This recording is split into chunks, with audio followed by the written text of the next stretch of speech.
Hi guys, welcome back to Father and Son Investing. We're going to talk about Matterport again today. Now the price of the stock is way down today. It's down about $4. Of course, it's been falling since the 1st of December when it reached that nice high around $36. What is going on with the stock? And of course, there was a very interesting announcement on November 30th and December 1st that really drove that price spike up there. What was that? We're going to talk about both of those things today. All right, first of all, what is going on with the stock? Well, if you watched my previous video, you will see that I said that I thought there would be 3 dips. I think that this dip here is partly based on valuation. I think that when the stock reached $36 a share, the valuation of the company was just way too high for their revenue. So I expected that this dip here is natural. Now, I talked about 2 other dips, so please go ahead and watch the video. I'll put that on the screen now so that you can watch what I think the next 2 dips will be. All right, let's talk about the announcement on December 1st, really November 30th, and carrying over into December 1st. What was it? All right, I say November 30th and December 1st because on November 30th at the AWS meeting that's going on this week, they announced that AWS would have a Internet of Things digital twins site. Also with that announcement, they included who their partners would be, and Matterport is significantly one of them. Now, Matterport was already working with AWS a couple of years ago. They had so much computing going on trying to digitize all of these buildings that they started utilizing AWS's facility. Matterport is also storing a lot of data in the AWS cloud. I want to show you a clip from Benzinga Live earlier this week where they interviewed the Matterport CEO. I think he does a better job than I obviously could describing the impact of this association with AWS and their digital twins. Let's do it.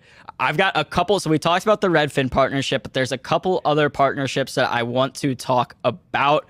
So I know there was an announcement yesterday regarding Amazon and Amazon Web Services. Do you want to go ahead and just give me the lowdown on that and kind of what it means for the company? Yeah, this is actually a really interesting one, and it's a big deal. Amazon has been looking across. I mean, they're the category leader, in cloud computing and cloud services for the enterprise, really for everybody, right? Startups and the like. And of course, Matterport's infrastructure, all of our 3D magic that we do is done in the Amazon cloud. All of the spatial data that we're capturing now from the millions of buildings in 175 countries around the world that we have been digitizing all goes up into Amazon. And what Amazon's realized as they look across their customer base, they're inspecting, well, what kind of data are people putting into the Amazon cloud? And how can Amazon be more helpful in getting more value out of that data through new analytic tools, new machine learning and deep learning models that they could run against large data sets to create an extended value proposition for being a customer on AWS. And one of the things they realized that there's a huge number of companies that are storing building data, building operating data, machine data, factory production data, and performance data that's being gathered in real time from sensors and any kind of capture down on the ground in these locations, brought up into the cloud, for them to analyze and study and try to optimize the operations of their facilities. And so they've created a framework to enable all of these companies to organize their, let's call it their building and factory and performance data into a digital twin management system. And well, what does that mean? Well, it basically means can Amazon start to help create, some of that new value by organizing and analyzing and turning up the performance and ROI of all of that data that's running through the Amazon cloud.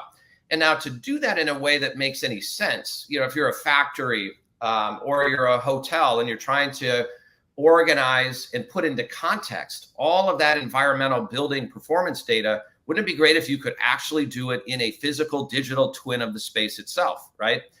So if you want to actually see the factory floor, you want to see where the equipment is running and performing in dimensionally accurate 3D, start with the Matterport digital twin, right? We're just the spatial data rails that can provide all of that visual context to wire in all of that data to the equipment and machinery as it exists in the physical spaces, so that once again, building inspectors, property managers, and even shift and production line managers don't even have to be physically at the location to be able to make sure everything's running smoothly and running, on time and as expected. And you can in fact bring in more people to manage these kinds of things virtually and remotely, because of course you can access, a Matterport digital twin from anywhere, anytime, right? So this is fundamentally going to just extend what we already do to the entire, universe of AWS customers. So, and it's because we're all in the same cloud and we're all using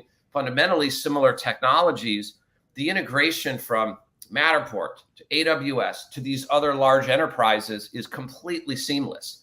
And we're going to make it really easy for everybody to, complete the digitization of their physical spaces where they already are capturing all of this data and putting it up in the cloud. It's going to be a game changer. All right, some take-home points for me out of the video that we just watched. First of all, I honestly did not realize how much data was being stored within the AWS cloud. And I find it remarkable how AWS came along and said, we've got all these people storing data here. How can we make this usable, more user-friendly, and help people actually in their business? While certainly this is going to make money for Amazon, I believe the impetus was to improve their customers' business. Secondly, I like how RJ Pittman described his company as the data rails. Later on in the interview, he described it as the HTML equivalent of the metaverse. Matterport is not in competition with these other companies. They are working as partners. And so I love that analogy, the data rails. Imagine the train moving on rails, and that's what Matterport is like. Lastly, I like how he talked about this being a game changer. I like how he talked about things integrating seamlessly. Later on in the interview, he went on to talk about how Matterport is automatically VR ready.